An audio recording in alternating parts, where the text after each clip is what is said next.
Hello guys, let's skill tutorial. Magandang gabi sa lahat guys, no? Magandang gabi sa lahat ng aking mga subscriber na walang sawang sumusuporta sa aking YouTube channel. At ito na naman ako guys, no? Meron tayong tanggap na mini component. Extreme ang brand niya guys, no? So, dinala sa akin kanina. Nakabalot pa ito ng cellophane. So ang problema guys ay nabuksan na ito ng ibang technician guys, oh. At ito na yung itsura niya. Bukas na yung harap. Sa harapan niya bukas na po at may dala siyang dalawang maliit na speaker. So ayan na po yung itsura niya. So binuksan ko na lang siya guys kasi tinanggal na yung mga tornilyo. So ayan po ang nasa loob, no. So medyo madumi, maraming itlog ng cockroach. Ayan po, itlog ng ipis guys, no. So kailangan linisan to at tanggalin yung mga dumi na yan at alikabok. So ito yung itsura niya guys, no. Halatang na repair na ng ibang technician kasi dalawa na yung transformer niya. Ito yung malaki, 3 ampere 3 amperes yan guys, no. So hindi yan ang original niyang transformer at meron pang maliit. Ayan po, ayan maliit. So dalawang transformer ang nilagay ng dating technician ito guys, no. So ibig sabihin na repair na ito ng ibang technician. So ito yung itsura niya guys. Ayan, yung dalawang speaker ay okay pa naman yan. Na-test ko na yung dalawang speaker na maliliit. Kaya lang putol ang mga wire. Kinat-ngat ng daga. Kinagat ng daga, oh. Nginat-ngat ng daga. So ang gagawin ko dito guys ay tingnan ko muna kung mayroong mga piyesa na kinakalawang na, no. So ayan, sisilipin ko muna to.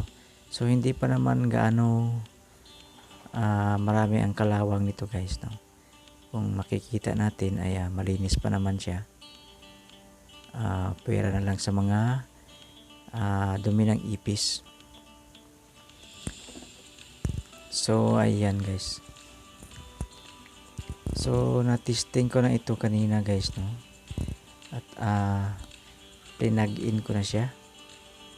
So tingnan natin guys, no, sa loob. Tatanggalin ko muna to kasi may problema sa display ng ating component. So buksan ko na ito muna guys. Tingnan ko yung loob nito.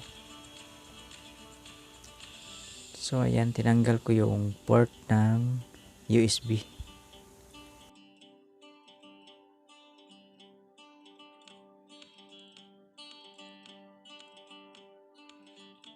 So ayan, tinignan ko. So medyo may kalawang, no. At ito yun guys. Ayan.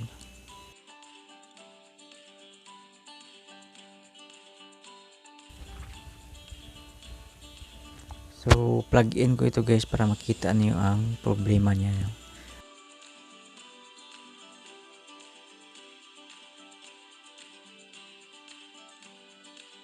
So may mga hinang na medyo maluwag na. Try ko munang hinangin.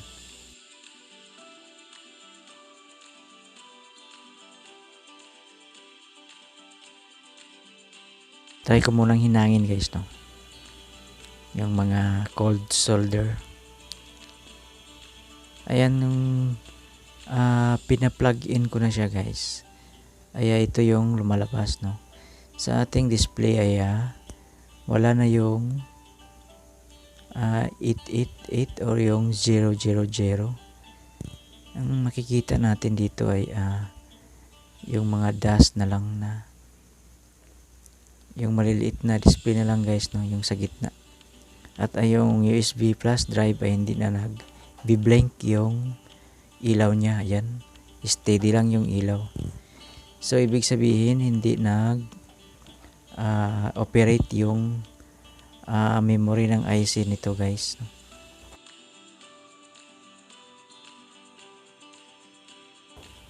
So ito yung maliit na transformer ay nakasupply ito sa 5 volts papuntang dyan sa may display, yung may IC na dyan.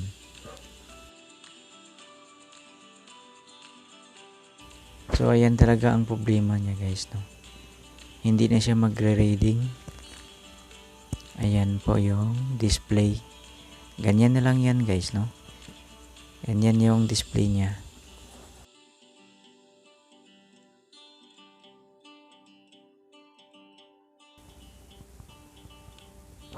So ibig sabihin guys, sira ang memory ng IC nito na nakakoneksyon dyan sa display na yan. So ang suspect ko dito guys ay itong IC na to. Parang sira na ito guys. Hindi na siya gumagana, no? Ayan yung likod ng board niya.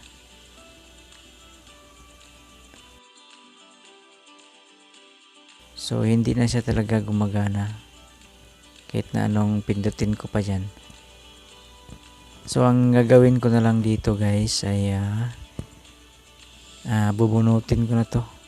Hindi ko na ito siya gagamitin dahil meron akong na-save dito na para sa flash drive. Ayan ito guys, meron akong na-savings na flash drive at ayan, flash drive. Okay pa yan guys. Na-try ko na ito. So tinabi ko lang. So ngayon gagamitin ko siya dito. Ito yung maging kapalit niya. Ayan. Okay ito. Gumagana itong flash drive niya. So ito tatanggalin ko na ito guys muna, no. At hindi na natin ito gagamitin dahil nga malaki yung damage.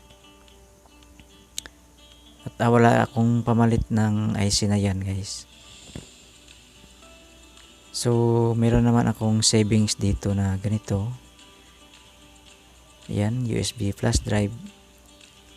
At good ito guys, no. Meron din itong start or pause, fast forward. So kumpleto yan guys. Ang wala lang doon ay yung display. So walang problema yun guys, yung display. So ayan, hahanapin na natin yung audio. Malakas yung audio niya guys, walang problema yung amplifier. Yung tatlong IC na yan ay walang problema. So itong audio niya ay malakas. So dito natin ikakabit yung flash drive na ating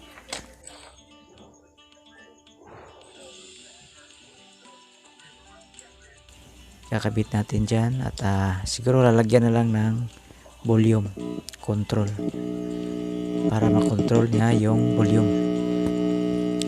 So ayan, malakas yung audio.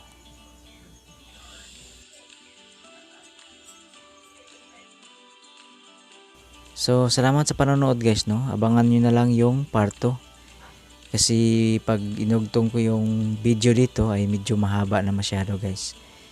So ayan po, may part 2 ito guys, no.